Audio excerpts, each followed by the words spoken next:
everybody. It's so great to be back at Rabbiting On. What a way to come straight back after a couple of weeks abroad with family. I've had a lovely break. And here I am, straight in with my wonderful colleagues back in the studio and recording. Does that sound fancy? Like we have a studio. We're really just in our offices. But it sounds very fancy. But it is great to be able to be back here for the next episode of Rabbiting On with my colleagues, Rabbi Robin Ashworth-Steen and Rabbi Debbie Young-Summers. Hello to both of you. Hello. Have you had a good couple of home. weeks? Yeah, I've had a lovely time. We always go to Scotland at this time of the year, and I just love being by the sea. I don't know, I know producer Dan shares this, but I feel the sea calling to me, as wacky as that sounds, during the year and particularly during winter. So I spent lots of time by the sea. So I feel really restored and ready-ish for 2023. Rabbi to the British Navy, I think, is calling to you. Oh, hello. Yes, that's great. Some sea shanties in the Shabbat services. I see it all happening. Great. Debbie, how are you? You should definitely be my rabbi agent. We have a fantastic accordion player who makes Micha Mocha sound like a sea shanty. It's very, very cool. Yes, I am good. Thank you. Also, just had a bit of time off, lots of day trips with the kids and lots of cooking, homemade churros for Hanukkah, and we had fondue night and things like that. Lots of fun things that we dug out the cupboards to make use of. And now back, my colleague is off on sabbatical, so I'm enjoying the fun of holding lots more. But no, we're excited to be back and doing what we do. Cool. And we're all here to help Debbie if you need any support during the sabbatical, even if it's just extra like Marmite crumpets and tea that we can that share. sounds good. No, I do have wonderful colleagues here. I'm very lucky. Good. And today we are not alone. For those who are watching rather than just listening, you'll have been able to see our wonderful colleague, Rabbi Sybil Sheridan. And it's wonderful to be able to have a colleague with us who we have spent so long learning from as well. I know, Sybil, that we kind of grew up with the kind of taking up the timbrel and the kind of all of the books that were the sort of the new creativity that the women rabbinate were leading ahead on and only inspiring us during our teenage years. And then my tutor when I first started at the college. So wonderful to have you with us. Good morning. Good morning. Thank you. Thank you for inviting me. No problem. So, Sybil, we have a very particular kind of theme for today's program, which is why we wanted to invite you on. We know that your rabbinate has taken you from Thames Valley to Wimbledon to West London and Newcastle, all around the British Isles. And yet there's another piece of your work, another string to your bow, which has allowed your kind of influence to stretch way beyond the UK. And I have this image of you in Ethiopia doing a work with a charitable organization out there, which you've been so much part of the linchpin to it for so long. And I always have had this kind of disconnect of, this very classy, well-presented woman here in the UK and these images of Ethiopia, which I am sure are really outdated from kind of my upbringing of Ethiopia of the past. And how does it sit with you? How on earth did you get involved? Tell us about it. What do you do? Give us a little bit of background, both to what took you to Ethiopia in the first place and what it is that you see as your mission out there. Oh, right. Well, I suppose it started some years ago when a friend of mine's son had a gap year. And he went to Gondar in Ethiopia. And I think, like most people, my vision of Ethiopia was one of famine, which is something they, of course, hate now because that was, well, way over 30 years, 40 years ago now, since that. So, a whole generation has grown up without it. So that's something that we have to sort of kind of dispel immediately. But he was in Gondar teaching in a local school, and he sort of texted his mother to say, "You'll never guess there are Jews here. There's a synagogue and a Jewish school." And she and I sort of, our immediate reaction was, "But I thought all the Jews had gone to Israel." which again, I think to this day, many people think, but there are actually 10,000 still there, all who are on lists waiting to go to Israel. And, 40 years on, or 20 years certainly on, they're still waiting. And this friend of mine said to me, I would just love to go up there and teach in the school. She's an Israeli. And I said, I had a sabbatical coming up, so I rather called her bluff and basically said, okay, let's do it. And so we went. This was 2008, which was their millennium, because they're 8 years behind us. They still use the old Julian calendar, which was rather fun. And we spent time teaching in the, in the Jewish school in Gondar. And it was the most extraordinary experience. It really was. I do have to tell you at this point, I mean, there is, I'm sure, a certain discomfort amongst a number of people listening. Here's this white woman, wealthy, middle class, Western, going and doing good in Africa. And yes, I mean, there is a real problem with that. We did feel a little bit like white rescuers or missionaries. I'm not quite sure what. But the reality is, if you don't, then you don't do anything. And there's absolutely no doubt we have the money, and they don't. And if they need support, it's up to us to support them. But I think what is really very important is that we do so by listening to them, listening to what their needs are, spending as much time there as possible. We did before COVID.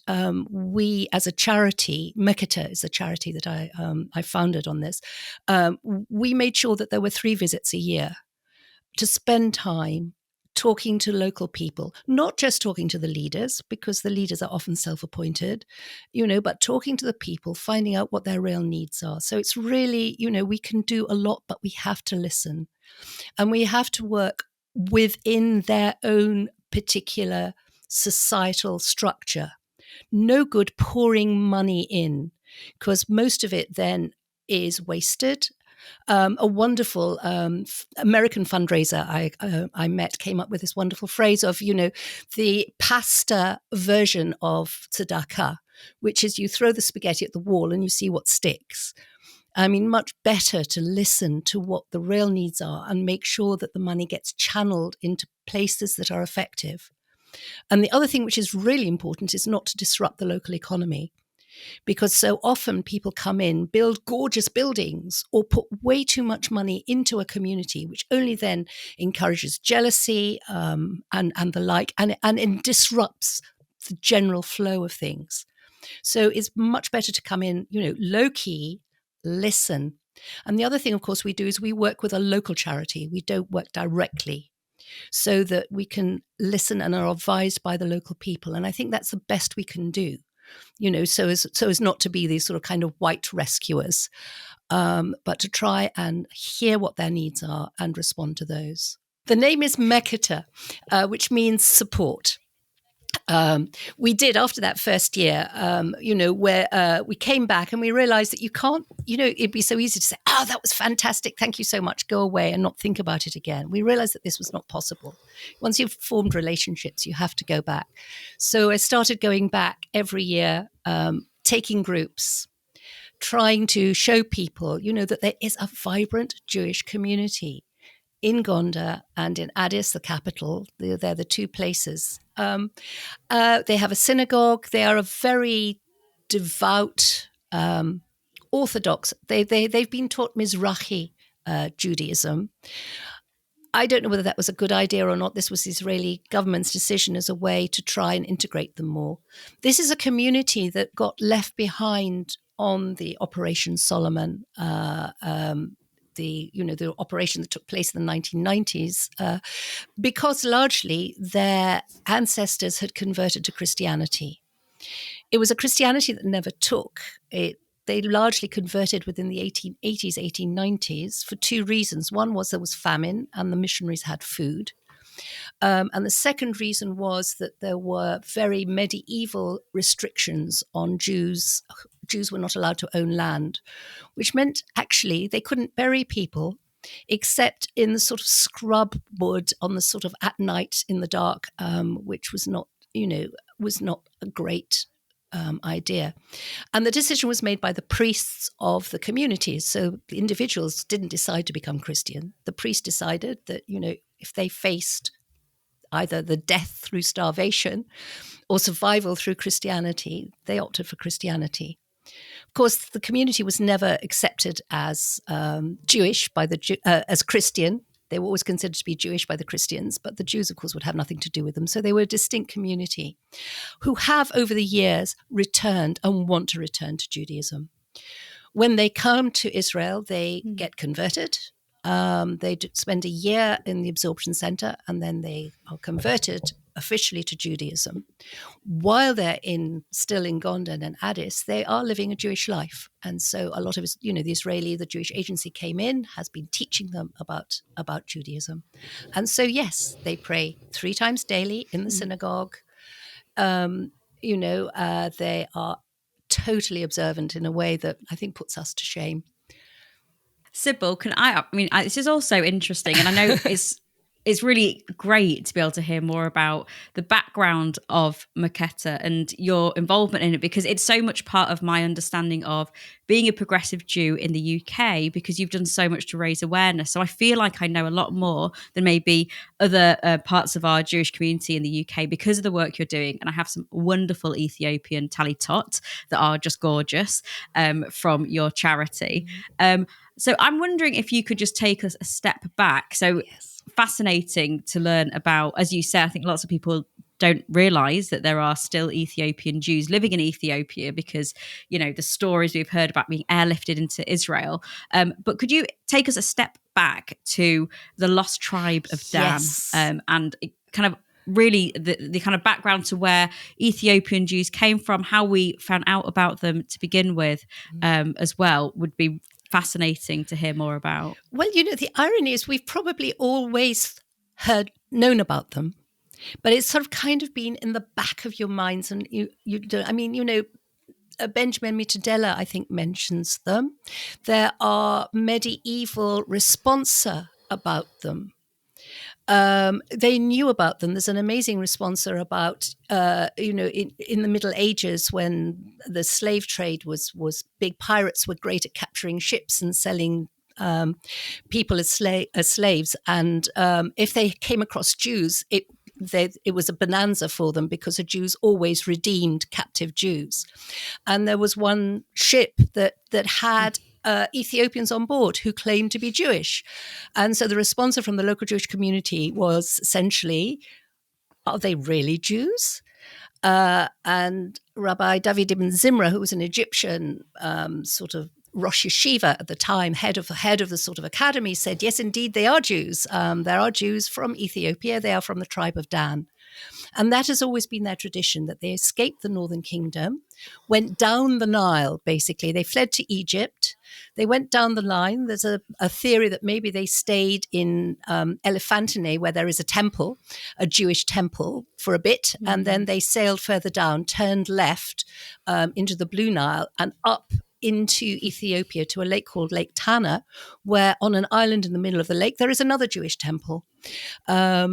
So remember, this is before Judaism. This was before Jerusalem was established as the one and only place to build a temple. So there's, people haven't really researched this much, but there does seem evidence that, that they did actually take this trip. And certainly that's their tradition. And I often think, who are we to challenge their tradition?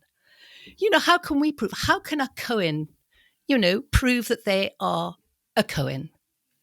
It's only what they've been told by their family. And yet we take that. We take that that's the case. So why can we not believe that this community that believes that it was descended from the tribe of Dan actually was? That happens all over Africa because there are people of Israelite heritage in virtually every African country. And yet there's this sort of assumption that to be really Jewish, you have to be a white European. Well, that if you think about that, that's complete nonsense. Mm. If we originated from the Middle East, we shouldn't be looking the way any of us look. So, we should not be the judges as to who is actually of Israelite descent or not. Let them decide. And that's their decision. And I believe it. And of course, the Israeli One of the government things that's has, always fast. yeah. Sorry, Debbie, what you were going to say about the Israeli government? I was going to say, well, the Israeli government has accepted that. The former chief rabbis, both Sephardi and Ashkenazi, Ovadia Yosef and I can't remember now, Shlomo Goren, both declared them to be of Israelite descent, of the tribe of Dan. So that's official. So we should be looking for the 9 lost tribes, not the 10 lost tribes. Although I think a lot of those have also been discovered around Africa and India. So, maybe we shouldn't be talking about lost tribes at all. So as regular listeners will know, one of my big interests and passions has always been mikveh and immersion. And I found amazing articles about ritual practices around mikveh for the Ethiopian community, both in Ethiopia and then when they went to these absorption centres in Israel after the airlifts. That's probably an episode for another day. But one of the things that came out of that for me and my understanding of the community is what a brilliant example they are of how Judaism has never been a monolith, right? We have always had very many different ways of being Jewish, of observing our heritage. And in fact, in terms of certainly mikveh observance, the Ethiopian community was very biblical and really had great examples of what it was like in biblical times, menstrual huts and, washing in the river. And when they came to Israel, the horror at the static Ashkenazi sort of rabbinic Judaism pools of water, not Ashkenazi, sorry, rabbinic Judaism's static waters, and the ways they tried to get around that. So what was the difference between those who were airlifted and had that sort of experience of trying to absorb into Israeli society and those who are still there now? And do they want to go to Israel, and why? Oh, absolutely. They do want to go to Israel. I mean, they have always, it's been the core of Ethiopian faith, the desire to go back to Israel. It's Jerusalem. They pray to go to Jerusalem. For them, Jerusalem's the entire country.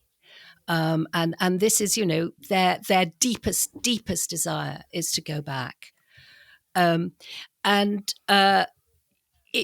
It has been, it's been so difficult because I think it's problems of immigration and governments and the like, and the fact that the earliest immigrations from Ethiopia were really difficult.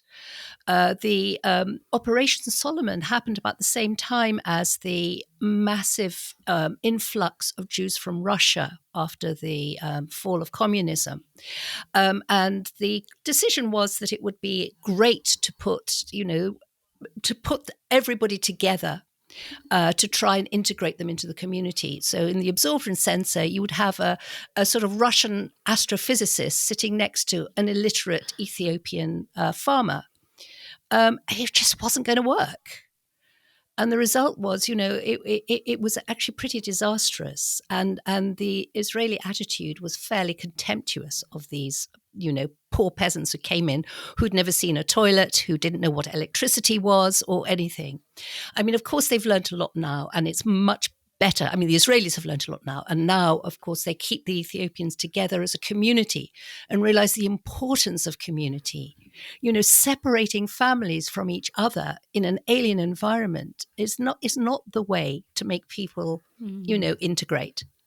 Keep them as a community. Their children learn in schools. The children will integrate, but they need that confidence and security of being together. When they first arrive. So that's one thing that has changed hugely now.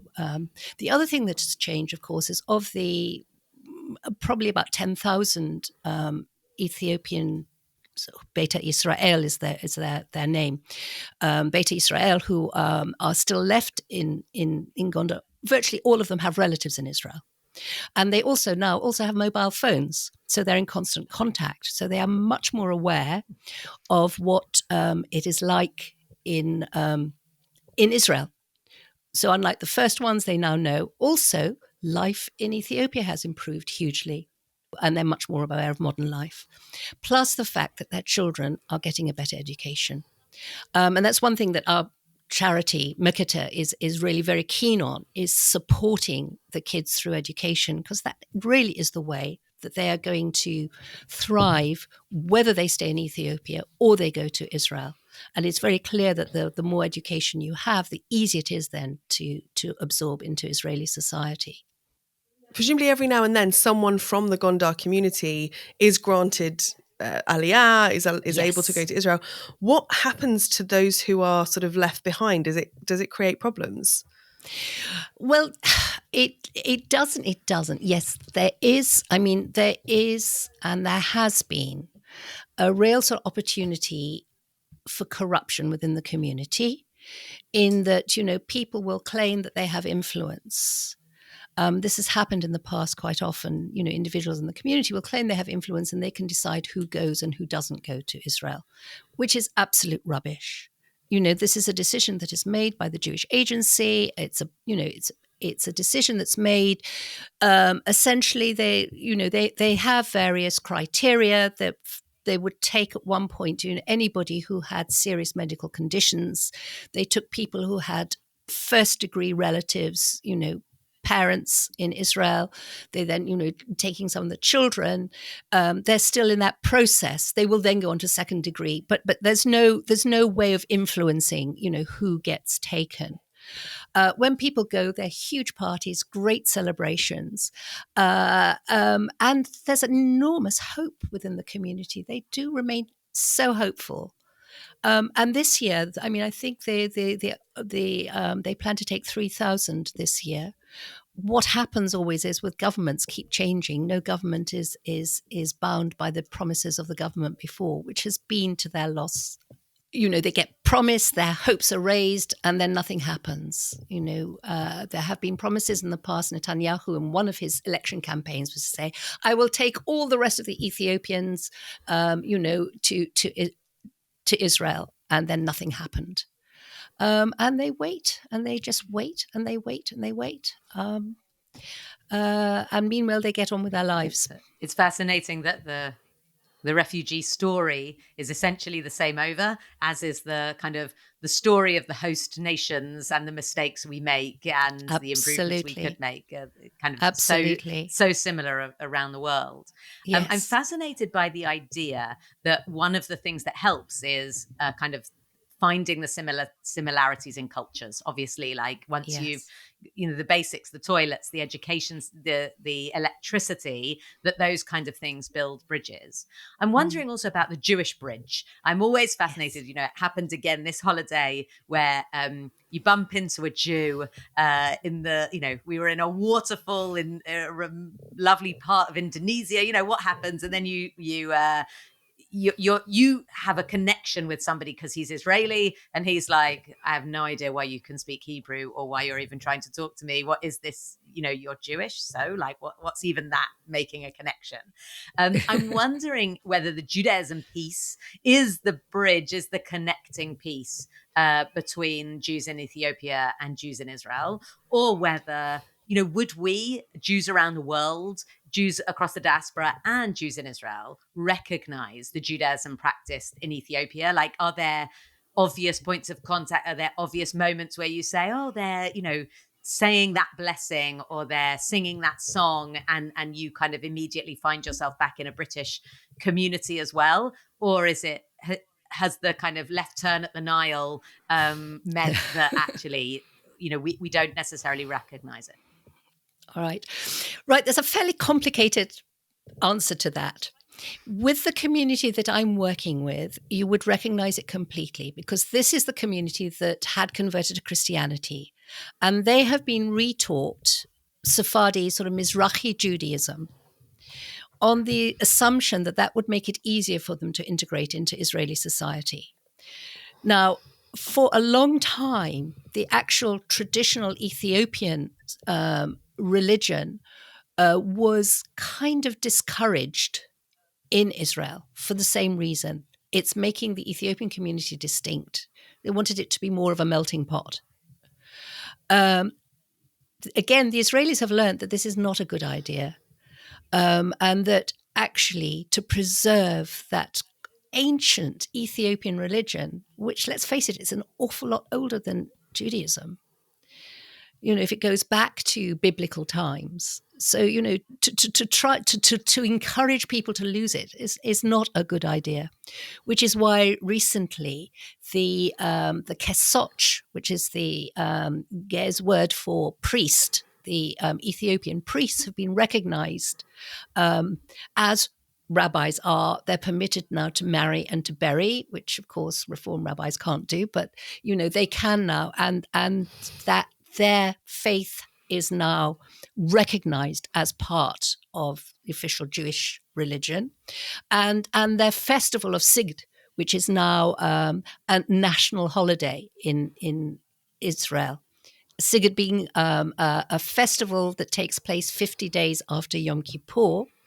It's a fast day which commemorates, it's kind of the equivalent of Shavuot, which is 50 days after Pesach. It also commemorates the revelation on Mount Sinai. And traditionally, you're up all night singing psalms and commemorating that moment. So that is now a national holiday in Israel. And what we find is that within the generations of Ethiopians the younger generations in Ethiopia today seem to go one of two routes. Well, one of three. Many of them do become secular, but those that remain religious, some of them go to yeshiva and become rabbis, and others go the traditional Ethiopian way and become kesoch. And there is a great trade now in young Ethiopians coming to Ethiopia to find their actual origins. But as far as if you were to come to Gondar, to the synagogue in Gondar, you would recognize it completely.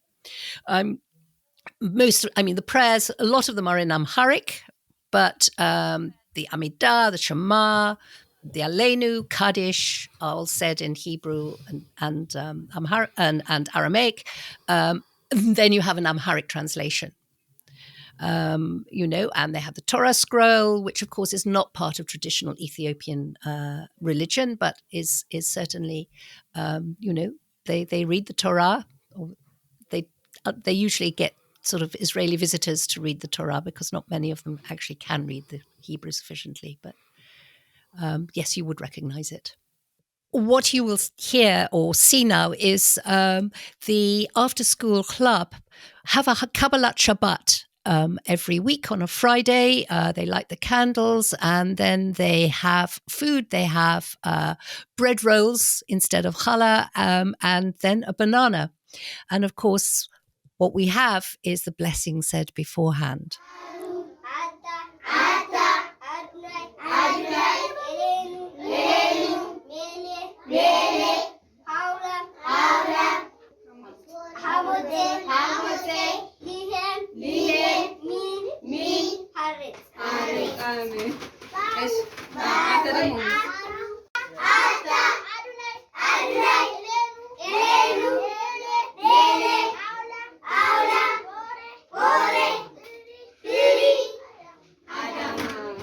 בית יבון.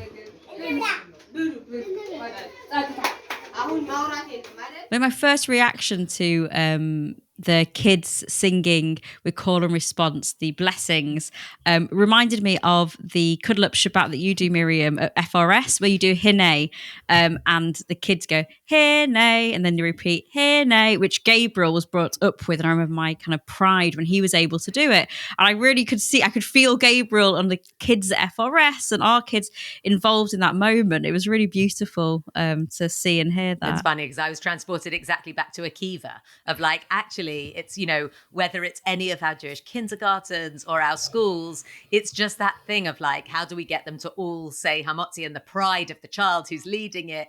Yes. Quite extraordinary because it really does remind you quite how universal this piece is, that those threads within the Jewish community, yes. I just got that pull of the yank of the thread a little bit closer, of that sense of this isn't, this is far from a lost tribe. This is our brothers and sisters just in a different part of the world. Absolutely, yes. As one of the Ethiopians said to me, one of the Ethiopians once said to me, I am black, you are white, but you are my sister.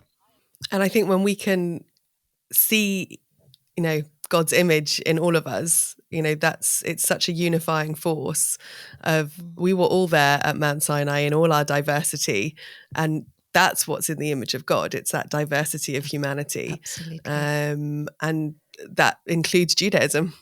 Yes. Well, it's like that midrash, isn't it? That, a human being stamps a coin with the same face over and over again, but God creates us in our infinite variety.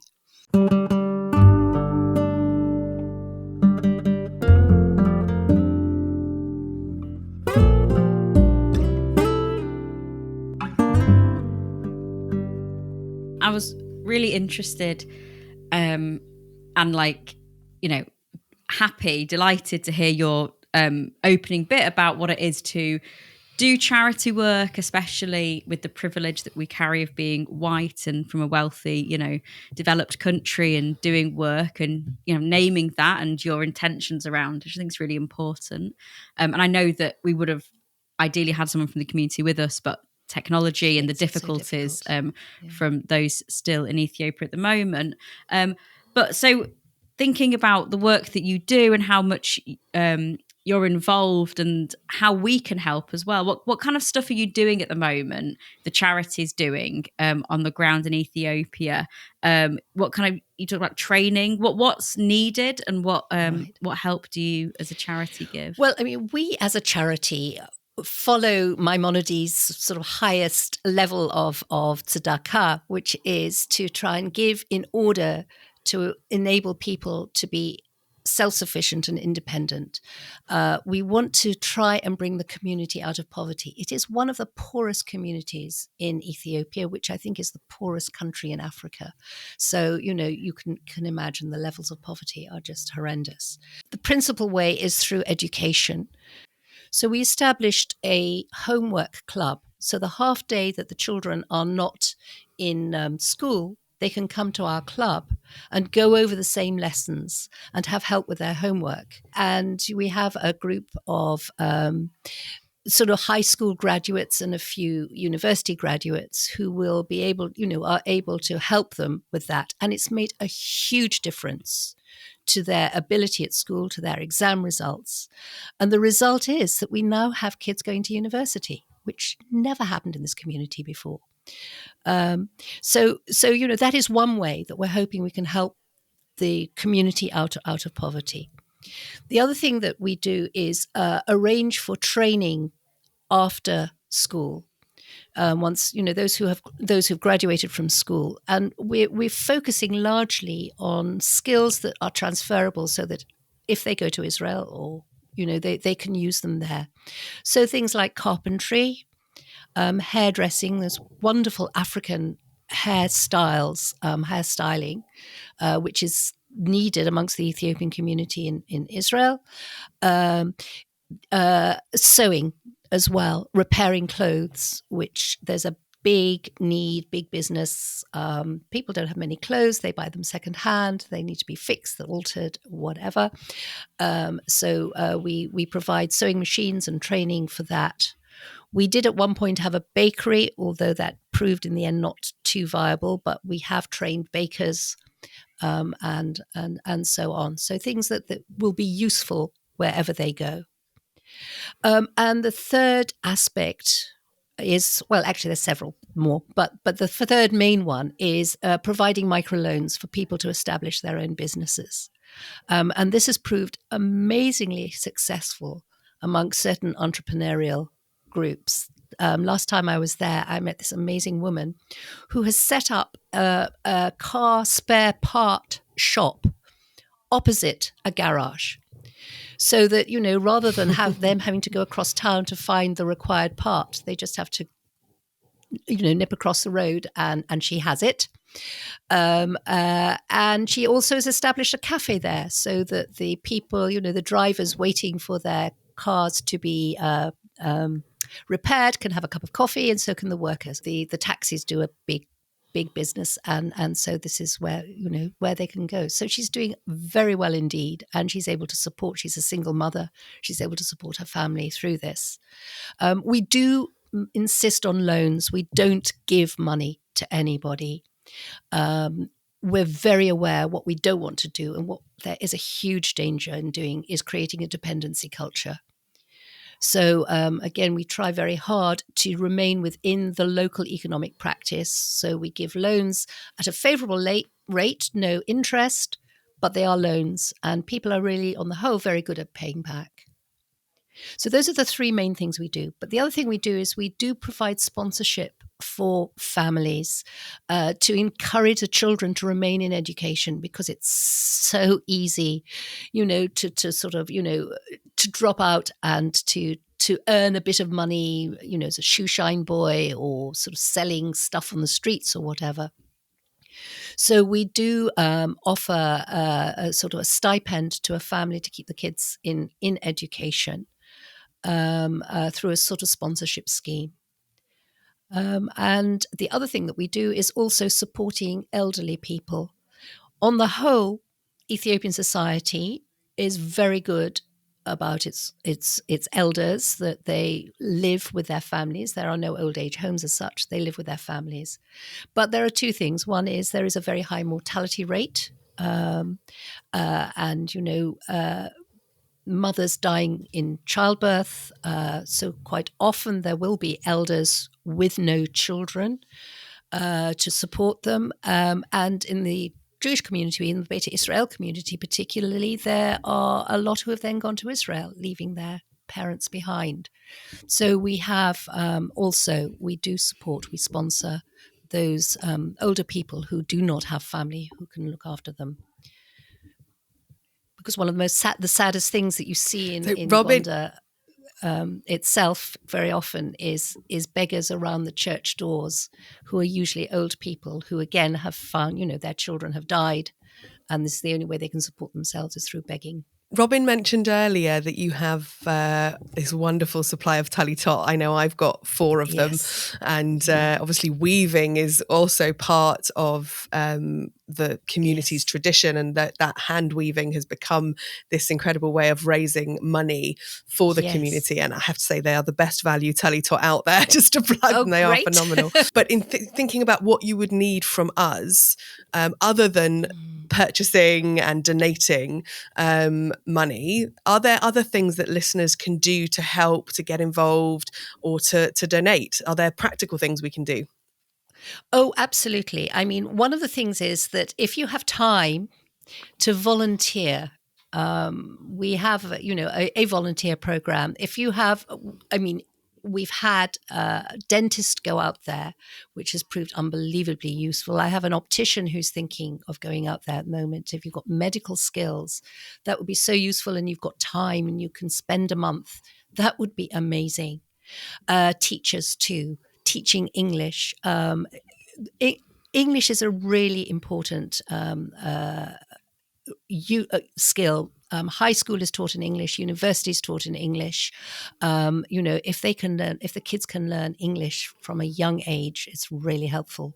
So that's one thing. We've had gap year people and we've had older people go out there. But the other thing you can do, of course, is donate goods. That's more challenging because there's no postal system. So it does depend on people going out, but there are people that go out on a fairly regular basis.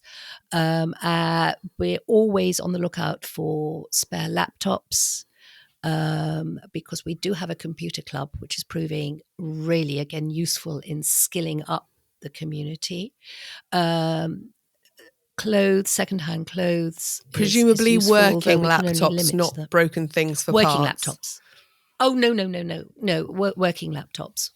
Although if one day we do train people to fix computers, then broken laptops for parts would also be useful, but not at the moment. And books, certainly books, Hebrew books, books of Jewish interest, for school age. We have a library at the school, and that is really good. But what is actually also useful is money for textbooks. Textbooks are very expensive there. But they do need them, and we need our the library is open to some of the older kids to come in and to study, because they never see the textbooks. In the classes of 90 kids, the teacher teaches from the front. The teacher will have the textbook, and then we'll put everything on the board. It's not the best way of learning. So for the kids to actually have access to the textbooks is amazing. I suppose there's a sort of tension for me, a little almost, and you might be able to answer this a bit, Sybil, but is there almost a sadness of this sense of this ancient community that has been in this land for so many thousands of years, which we are trying to help leave, right? What will be left behind of what was for the Ethiopian Jewish community? All right. Well, I will tell you something, and this is, I think, a rather more recent discovery. They are not the only Jewish community in Ethiopia. There is a group of the Beta Israel who were not entirely sure at what point, fed up with the sort of Christian persecution, of which there was a lot, became essentially Anusim. They left the area, they settled in the center of the country, in a place sort of called Ketchen. Ketchen is where they are, in Addis. They settled in the center of the country and became outwardly Christian and secretly continued their Jewish heritage. Now, this is a group that is still practicing the Ethiopian Israelite Beta Israel faith. So they still have their priests, they still sacrifice animals, and they meet, but they have done it in secret for centuries. And they are now sort of emerging. Israel has recently recognized them as a diaspora community, which means that they are recognized as having Jewish or Israelite heritage, but they don't have the rights to go to Israel. And there are several 100,000 of them. There is talk of there being other Jewish communities within Ethiopia that we don't really know anything about yet. So it looks like the traditions will continue, even if this particular community does all end up in Israel. And also, I should add up, not everybody wants to go to Israel. Not everybody will go to Israel. The community I work with are those that have been recognized by the Israeli government as eligible to go to Israel. But there are many, many others who will remain. So I'm sure that the synagogue in Gondar will continue. There will always be a diaspora community in Ethiopia.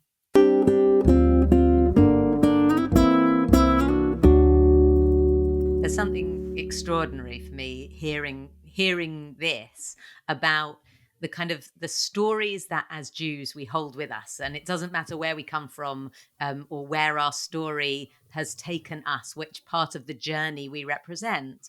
So many of the stories kind of interweave and interlink in terms of whether it's our own traditions versus the diaspora traditions, whether it's the hidden Judaism in the persecuted minority, or the kind of the being up against a kind of a different culture that's trying to sort of, we're assimilating into and holding our own practices in.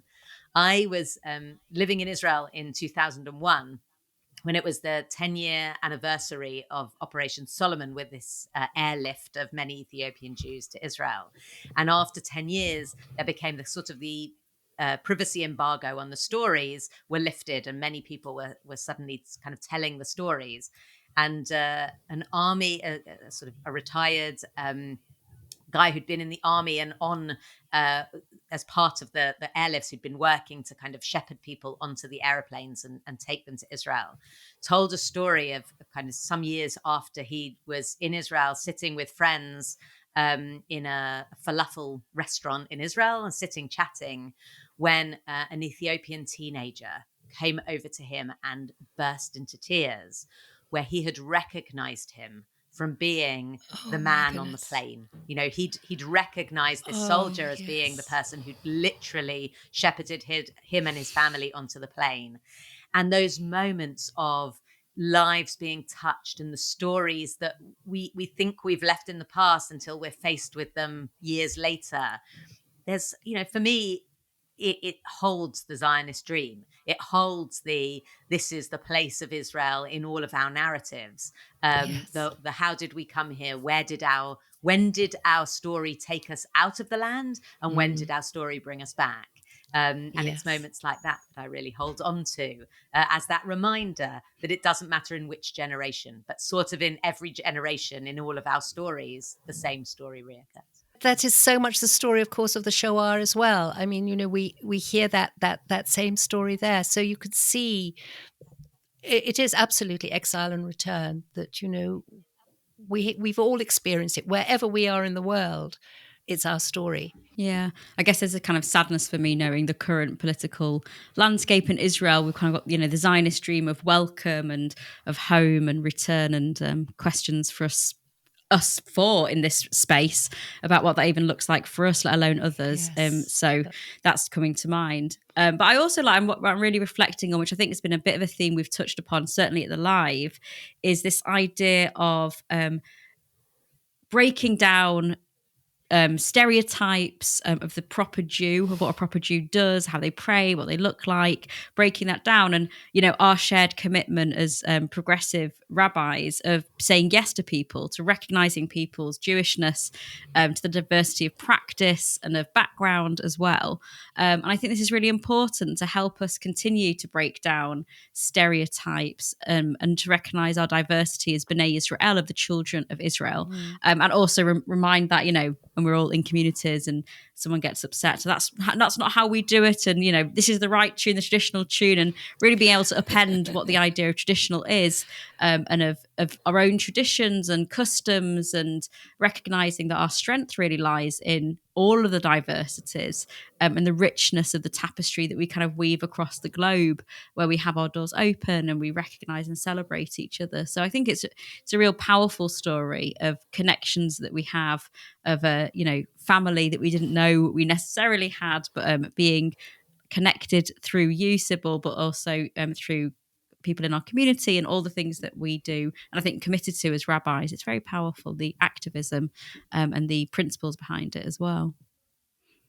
It's been such a kind of wide-ranging conversation. I think lots of us, we've all come away thinking and reflecting and asking questions, not only of how we can support other Jewish communities, but what it says about our Jewish community, what it says about diversity, and who we are and who we're represented by, who might not actually represent the diversity and energy of the Jewish community across the globe, let alone in the UK. So I have a feeling that that's going to be a topic very soon that we return to. So thank you, Sybil, for giving us so much material for us to carry on rabbiting on about. Thank you. Although, I had hoped that we could actually talk to an Ethiopian today, but technology makes it so difficult. But we do have in June, we've got 2 Ethiopians coming over, one from Gondar and one who's a former member of Knesset, an Israeli Ethiopian, and they will both be here and touring the UK in June. So I would hope that people will look out for them.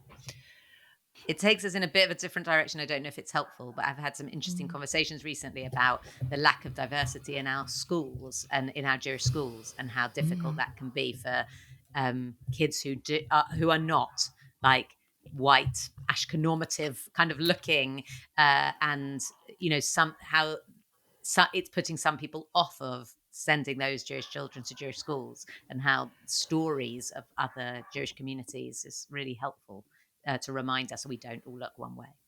Yeah.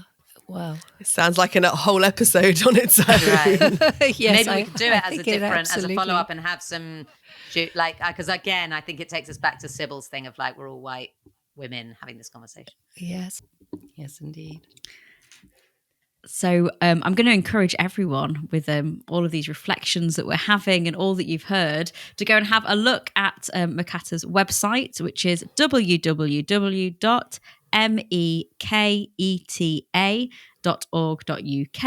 Links are, as always, in the show notes. So thank you, Sybil, for being with us. Really just delighted to learn more. Actually, I've learned loads more.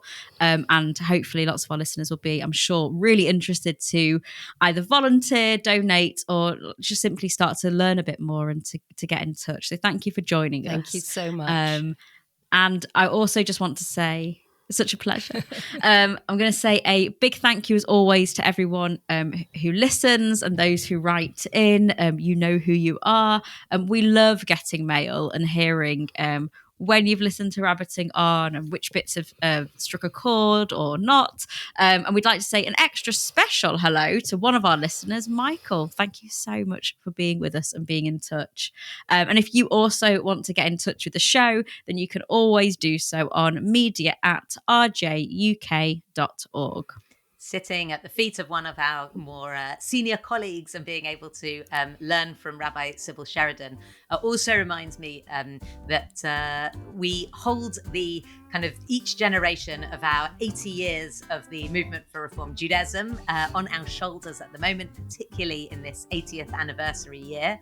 I don't know how many of you have found on the reformjudaism.org.uk website that you can go to around the movement in 80 years and really enjoy hearing the messages and the wisdom of inspirational leaders, both from here and overseas. So I hope that you are enjoying Rabbiting On. We're certainly enjoying and learning from our conversations and each other as well.